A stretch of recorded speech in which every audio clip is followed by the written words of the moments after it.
O'rtoqlar hammaga assalomu alaykum. Xozlok brendidan ikki xil shlang hozir sinab o'tmoqchiman. Birinchisi bu avtomatik katushkali shlang, o'zini o'zi tortib oladigan shlang. Ikkinchisi oddiy mexanik shlang, qo'lingizda o'rab olasizlar. Hozir sinab o'tamiz. Qaysinisi zo'r bo'lsa, shuni kommentariyaga yozib qoldiramiz. Qani ketdi. Hozir avtomatik katushkali shlangni tortib chiqarib olamiz.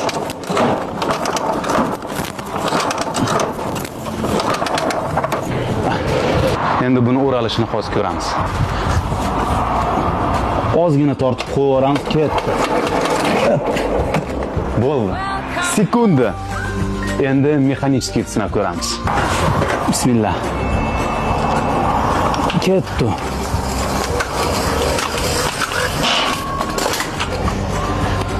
Ko'rishinglar bilan sal uzoqroq vaqt ketdi, lekin ikkala shlangi ham sifatiga umuman gap bo'lishi mumkin emas. Ikkalasi ham sifatli. Yevropada va tем более O'zbekistonda eng zo'r mahsulot, bundan zo'rini topa olmasinglar kerak. Kommentariyada qoldirib o'tasizlar, qaysi biri sizlarga ko'proq yoqqanini. Sizlarni do'konimizda kutib qolamiz. Do'konimiz Jomiy bozorida joylashgan, Usta Shirin 136 da. Hammalarni kutib qolamiz. Assalomu alaykum.